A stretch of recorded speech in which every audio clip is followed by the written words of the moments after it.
stuff from the characters rather than giving voice to characters? That's a good question.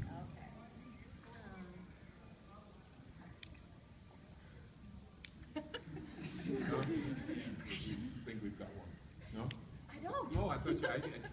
Do you have What's one? up? Oh, don't. But I'm gonna go dark on this. No. No. I can't. No. No. I had a character in Love Hina that used to say, hi, hi! So for a long time I was walking around going, hi, hi! I did that for a while. You got nothing for Faye though? You were wearing that outfit How for a can I while. live up to it? Did you tell them? Not. Fire's ready. She did learn how to pickpocket. God, if I could only be so honored to be as gorgeous as Faye Faye, you know, that's the whole thing about a live action version of Bebop. I mean, really, it would be tough to cast everyone, but Faye, I don't know. Those are some big bras to fill.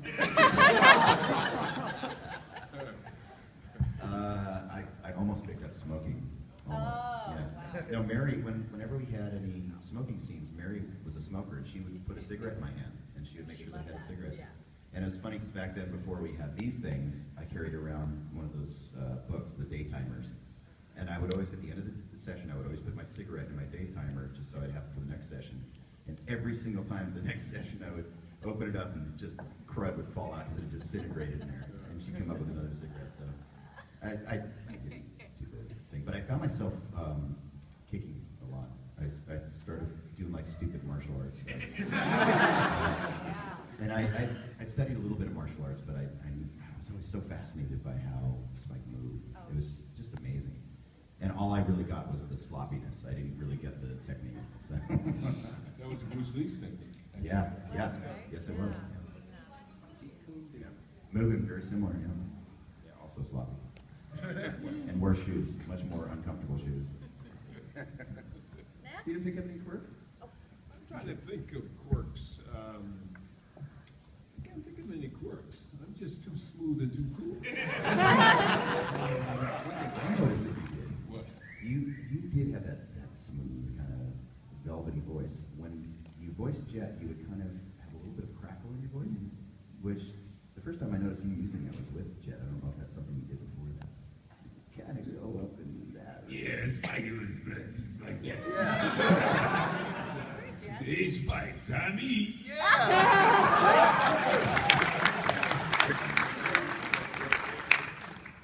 Go. No, that's not. No. Yeah, you had to ask me what was it. Oh. Oh, that's right. We'll be happy. Bell peppers and beef. Yeah, With no beef. we had yesterday too. Jet, you do realize that bell peppers and beef necessitates beef in the meal, right? Why would you be so picky? Well, I'm just going to go look in that fridge that's been stored away for a while. Lobster in there or something? If there's anything edible in there, Faye ate it. No, I believe that Melissa ate it, and that's maybe why she's not here. I don't know what you're talking about. I ate the mushrooms.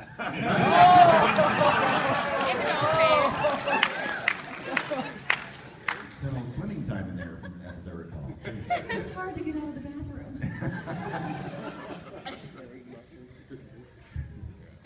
Just remember Stairway to Heaven.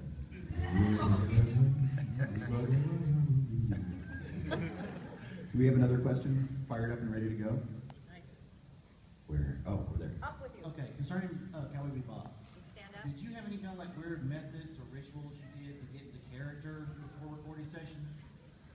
Should we show them? Yeah, Tai Chi. I didn't see that before, but I like what I see. Wow. You didn't do that for me before. Secret Well, life of I'll do it again if you do it with me. We wouldn't have gotten anything done. Okay. You see what I had to go through?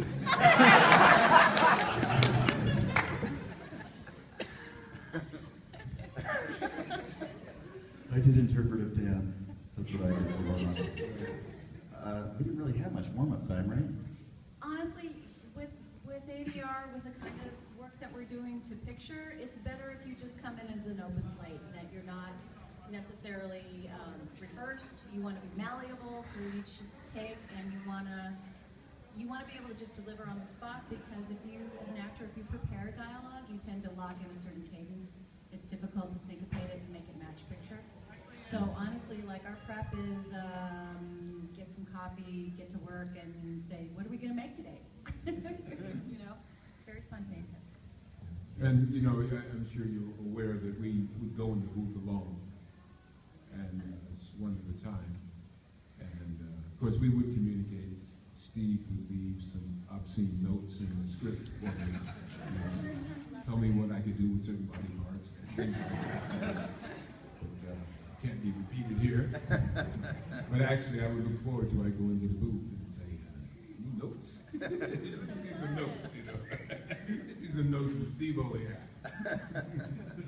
Yeah, it was, that was one of the things I regretted about it, that we weren't all in the room together. Yeah. You know, at the same time. So, like the original adventure. Yeah. But at least we get to do this, what, 14 years later? Yeah, I mean, that's amazing. I think it's right. Is it 14 years? 98, right? Yeah. Wow. Amazing, right? Yeah. 19 and 98. It It's is. still going strong. The one Yeah, Because what, of 4 in the you. morning on That's Cartoon right. Network? Thank you. Is it still on Cartoon Network? right now we're on hiatus from showing bebop on Tsunami, but I'm sure we'll come back at some point. We always do like little marathons and stuff. So. Right. Yes. Yes, it did. Yeah. So, ladies and gentlemen, the one and only Melissa Fletcher.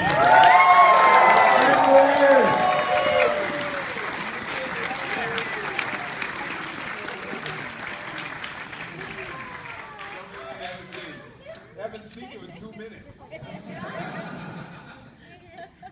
can't hear anyone because my ear is all clogged up. Still clogged up? So just speak in sign.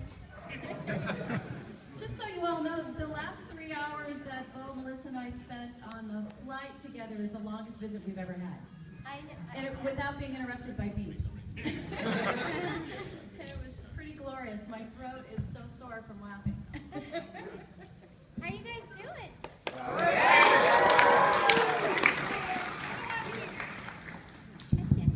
We're working. Alabama! Woo! Is this cool or what? Oh my It's God. awesome. Steve's been here for what, 24 hours? I've been here for 6 weeks now. Yeah. This is I got the last night. penthouse. Yeah, yes, I worked my way up. I've slept my way up. No. Don't blame on that. There's some stuff going on I didn't know about. I'm gonna take a picture of you guys. I'm so excited. What you been talking about, Steve? You mostly. Yeah. No, we've just been getting some great We heard questions. all the stories. Okay, the questions that you missed were, what was the weirdest thing that's ever happened in a recording booth? Do you have a really weird story? In a recording booth or Any or recording. Cowboy Buffalo? Any recording booth. Did you answer yours? No, I hadn't met him. He told Yeah. a I found a pretty figure good one. about story, so then I got it. What? Yeah. Went there. He went there. Wow. Yeah, did you have any fun? Weirdest story in the Weird. booth. Weirdest story in the booth. Nope. Good, good answer. Can't think. My ears pop. I'll think of something. How I'll about, think of something. what was your first voiceover role? Oh, what first voiceover role ever was Betty Boop. I had it trained.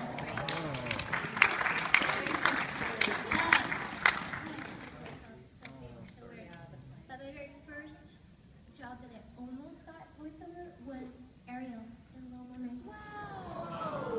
Yep, and I had all these callbacks, and they showed me the stills, and I was like, what is this? It's Disney, Little Mermaid, and I had not done any voiceovers at that point, but I was acting and singing. My TV agent or film agent sent me on it, and they showed me the stills, and she wasn't a redhead. She was either going to be redhead or blonde or brunette, and it was really cool. But then, soon after that, I got Betty Boop. Not too shabby. She's a Broadway star, by the way. That's right.